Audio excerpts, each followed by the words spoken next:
Tafsir daripada firman Allah yang berbunyi carilah karunia Allah itu bukan menuntut dunia. Jadi jangan diartikan bahwa sesudah sembahyang Jumat itu marilah berlomba-lomba berusaha mencari dunia. Karena firman Allah mengatakan fa iza qudiyatis shalah fantashiru fil ardi wabtaghu min fadlillah. Nah, bukan mencari dunia maksud di situ.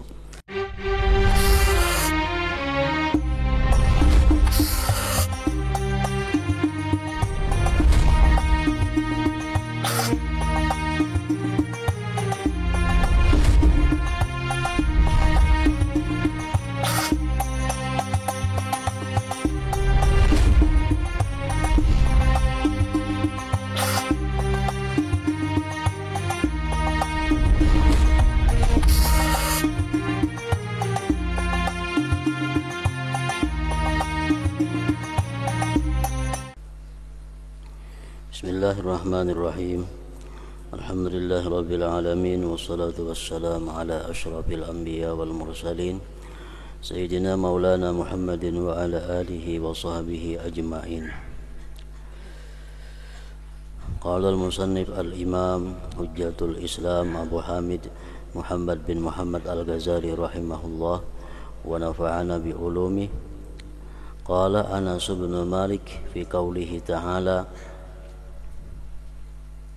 فإذا قضيت الصلاة فانتشروا في الأرض وابتغوا من فضل الله أما إنه ليس بطلب الدنيا ولكن عيادة مريض وشهود جنازة وتعلم علم وزيارة أخ في الله عز وجل. وقد سمى الله عز وجل العلم فضلا في مواضع قال تعالى وعلمك ما لم تكن تعلم وكان فضل الله عليك عظيما. وقال تعالى ولقد آتينا داود منا فضلا يعني العلم فتعلم العلم في هذا اليوم وتعليمه من أفضل القربات. والصلاة أفضل من مجالس القصاص إذ كانوا يرونه بدعة ويخرجون القصاص من الجامع. بكر ابن عمر رضي الله عنهما إلى مجلسه في المسجد الجامع فإذا قاس يقص في موضعه فقال قم عن مجلسي فقال لا أقوم وقد جلست وسبقتك إليه فأرسل ابن عمر إلى صاحب الشرطة فأقامه فلو كان ذلك من سنة لما جازت إقامته فقد قال صلى الله عليه وسلم لا يقيمن أحدكم أخاه من مجلسه ثم يجلس فيه ولكن تفسحوا وتوسعوا. وكان ابن عمر إذا قام الرجل له من مجلسه لم يجلس فيه حتى يعود إليه. وروي أن قاصا كان يجلس بفناء حجرة عائشة رضي الله عنها فأرسلت إلى ابن عمر أن هذا قد آذاني بقصاصه وشغلني عن سبحتي فضربه ابن عمر حتى كسر عصاه على ظهره ثم طرده ila akhir. Makna daripada kalam Al-Imam Al-Ghazali rahimahullah.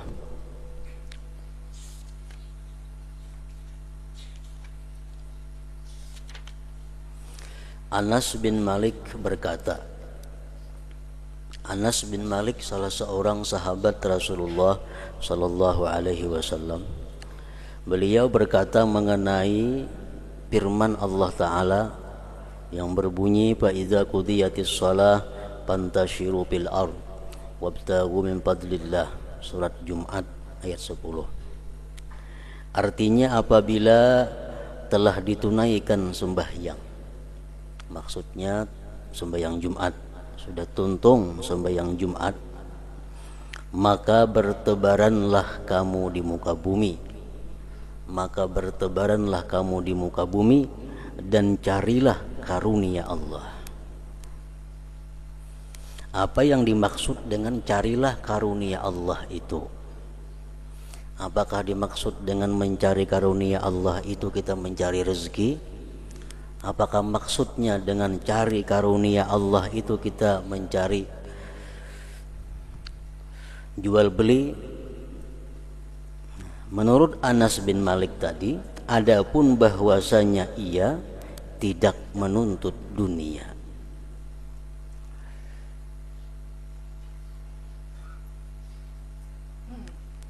Tafsir daripada firman Allah yang berbunyi, carilah karunia Allah, itu bukan menuntut dunia. Jadi jangan diartikan bahwa sesudah sembahyang Jumat itu marilah berlomba-lomba berusaha mencari dunia. Karena firman Allah mengatakan, fa iza qudiyatis shalah fantashiru fil ardi wabtaghu min fadlillah. Nah, bukan mencari dunia maksud di situ, tetapi menjenguk orang sakit, menghadiri jenazah, mempelajari ilmu, menjenguk saudara karena Allah Azza wa Jalla. Itu artinya adalah mencari karunia Allah Subhanahu wa Ta'ala. Jadi alangkah baiknya artinya sesudah sembahyang Jumat itu bertebaranlah di muka bumi, mengilangi orang garing, kalau ada jenazah melawat ke orang mati, kalau ada pengajian umpat menuntut ilmu, kalau ada bisidang sanak mengilangi dang sanak. Nah, itu dimaksud dengan wabtagu min fadlillah tadi.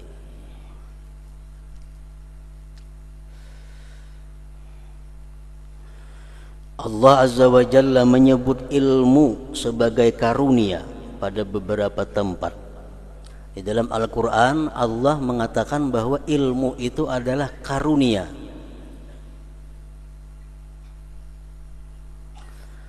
Allah Ta'ala berfirman, wa 'allamaka ma lam takun ta'lam wa kana fadlullahi 'alaika 'azima. An-Nisa.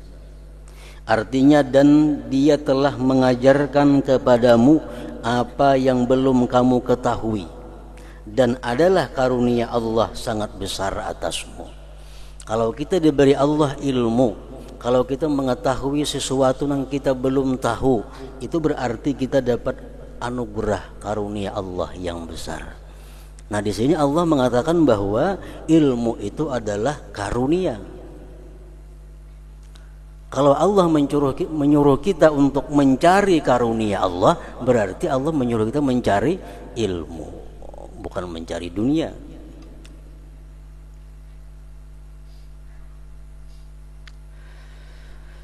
Dan Allah Ta'ala berfirman, walaqad ataina Dawuda minna fadla as-sabah.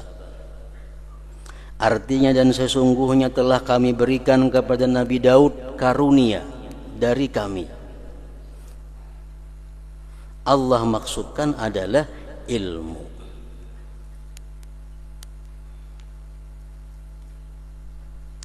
Maka mempelajari dan mengajarkannya sekarang ini, maksudnya pada hari Jumat,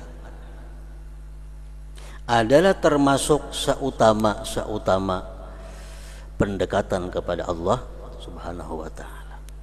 Belajar ilmu atau mengajarkan ilmu pada hari Jumat itu termasuk takarrub yang paling afdal, pendekatan diri yang paling baik kepada Allah Subhanahu wa Ta'ala.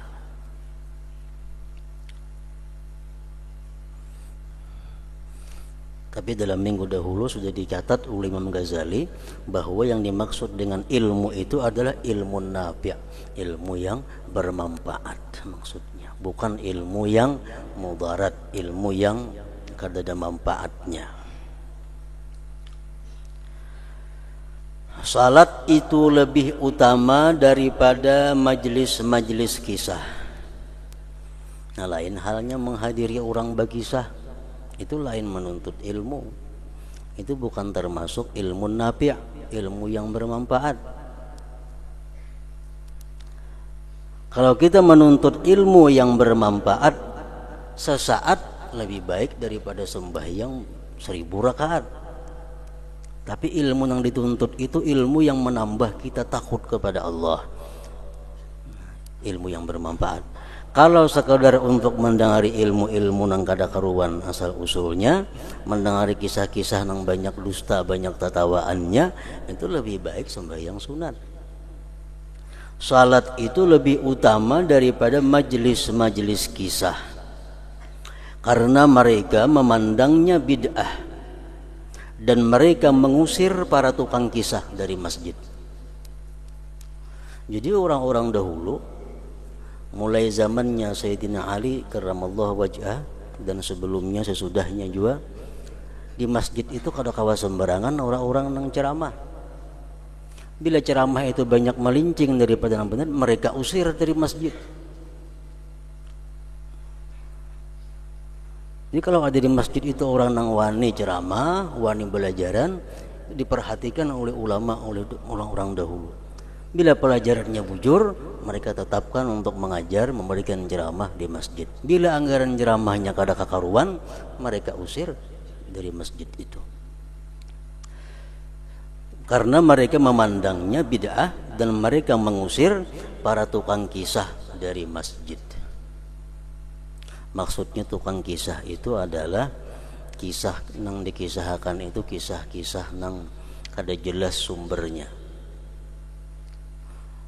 Walaupun yang dikisahkan tentang kisah Nabi, tentang kisah zaman-zaman dahulu, cuma yang sumbernya itu kada jelas, bukan daripada hadis yang bisa diperpegangi. Apalagi kisah-kisah nang kada kakaruan maginnya. Karena banyak beredar mulai zaman dahulu kisah-kisah para nabi itu sudah dicampur aduk oleh orang-orang Yahudi, oleh orang-orang Nasrani. Sehingga kebanyakannya kisah-kisah itu terbanyak dustanya daripada benarnya. Kecuali kita mengisahkan tentang kisah Nabi sesuai dengan apa yang di dalam Al-Quran, nah itu kan jadi masalah. Kan dalam Al-Quran ada kisah Nabi Yusuf, ada kisah Nabi Daud, ada kisah Nabi Sulaiman dan sebagainya. Nah kita kisahkan sekedar apa yang dalam Quran itu baik, kada termasuk kisah yang dicela. Kisah yang dicela ini kisah yang sudah melebar daripada Quran dan hadis. Banyak artinya hadis-hadis yang batil, hadis-hadis yang maudhu tentang kisah berkaitan dengan Nabi Yusuf. Nah itu banyak kelebihan kisahnya, dilebihkan oleh orang-orang ahli kitab Yahudi Nasrani. Tentang kisah Nabi Ayub itu banyak kelebihan. Ada yang menceritakan bahwa Nabi Ayub itu awak sidin itu hibak lawan kudis. Nah, awak Nabi itu hibak lawan kuringan sehingga dihurung ulat. Awak Nabi dihurung ulat sebagian awak. Karena bila hendak sembahyang Nabi Ayub sidin buangi ulatnya. Karena imbas sembahyang andaki pulang ulatnya ke kuring-kuring itu. Nah kisah-kisah macam itu kisah nang kada bujur itu kisah karangan-karangan orang-orang Israiliyat ngarannya. Nah jadi bagi kisah-kisah macam itu di masjid itu kada cocok didengari, lebih baik sembahyang sunat.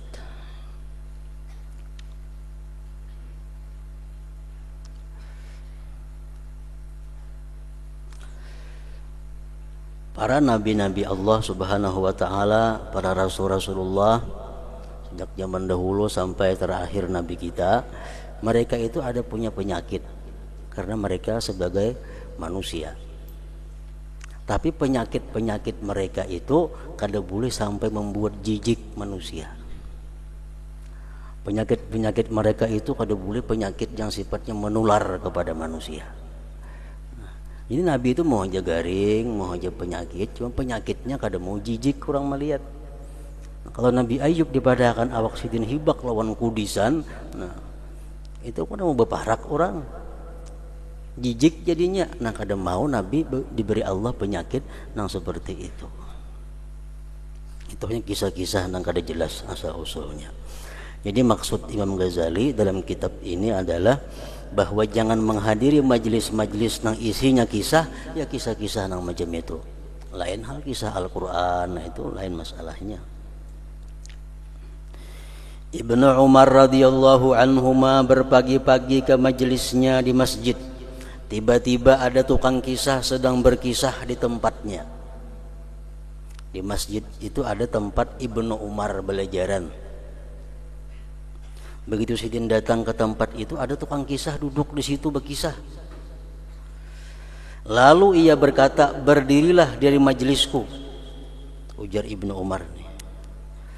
Ia menjawab, tukang kisah tadi menjawab, saya tidak akan berdiri karena saya telah duduk dan mendahului kamu padanya. Lalu Ibnu Umar mengirimkan kepada polisi, lalu polisi itu mendirikannya. Seandainya hal itu termasuk sunnah, niscaya tidak boleh mendirikannya. Karena Nabi SAW telah bersabda, la yuqimanna ahadukum akhahu min majlisihi thumma yajlisu fihi walakin tafassahu wa tawassa'u. Artinya janganlah seseorang di antaramu mendirikan, membangkitkan saudaranya dari tempat duduknya, kemudian ia duduk padanya, tetapi lapangkanlah dan luaskanlah. Di masjid itu kalau ada tempat nang seseorang lebih berhak daripada yang lain. Masjid mulai saf pertama sampai saf ujung itu kalau ada tempat yang punya seseorang kalau ada. Siapa yang terdahulu itulah yang berhak duduk di situ. Ini tukang kisah duduk berdahulu di situ. Andai kata tukang kisah itu benar, kada boleh Ibnu Umar menyuruh berjauh dari tempat itu. Nah, Ibnu Umar menyuruh berjauh dengan tukang kisah dari tempat itu berarti itu adalah sesuatu yang dikisahkannya yang kada bujur. Misal kita di masjid duduk parak tihang aja, duduk parak tihang di masjid itu sudah langganan. Satu hari kita datang, ada orang yang mengisinya, kada boleh kita menyuruh balik lagi menjauh nih tempatku, kada kawa. Itu masjid, siapa aja pun berhak duduk, siapa yang terdahulu itu yang punya hak, kada ada larangannya.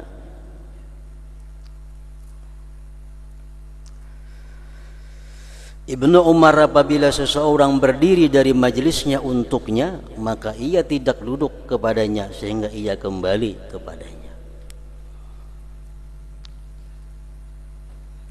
Dan diriwayatkan bahwa seseorang tukang kisah duduk di halaman kamar Aisyah radhiyallahu anha. Maka Siti Aisyah mengirimkan utusan kepada Ibnu Umar, sesungguhnya orang ini telah mengganggu saya dengan kisah-kisahnya dan menyibukkan saya dari tasbihku. Maka Ibnu Umar memukulnya sehingga tongkatnya pecah atas punggungnya si tukang kisah tadi. Kemudian ia mengusirnya.